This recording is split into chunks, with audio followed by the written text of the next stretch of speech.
Well, you've probably heard of dry January, Yes. where people abstain from drinking alcohol for the month of January to inspire a change that might last throughout the entire year. Yeah, a lot of people do try it, but for many people, either the changes don't stick or going that entire month without a drink doesn't really work for them. So Dr. McGeorge is here tonight with a new idea that's gaining some traction, and it's called damp January. I think I could do that. It's a good twist. It's a good twist, Pam and Karen.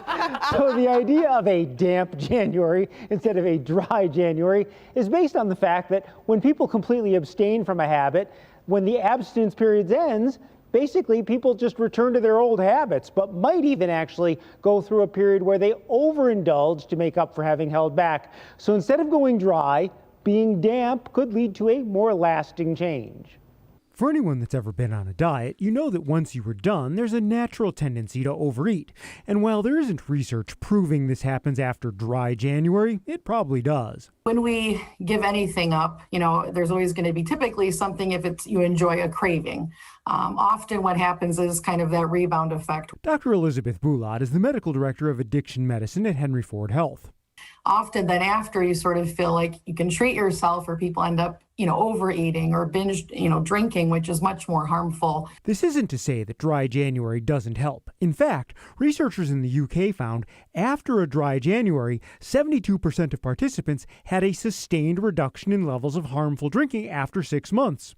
But for many, the better route to lasting change is probably through moderation. A dry January can be a little bit much for folks initially, and I think this is a nice kind of meeting people where they're at in terms of change. And she points out, in some cases, damp might even be preferable to dry. If you're drinking most days of the week or considered heavy drinking, which is, for men, 4 drinks in one day or 14 in a week. For women, 3 and then 7. If your body is physiologically dependent, you're not going to want to stop abruptly. If you don't feel good the next day, or you've developed a physiological dependence, you should talk to a doctor.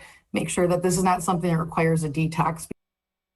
Now, personally, I am a big fan of moderation when it comes to any habit. In fact, there are very few things that are best done in excess.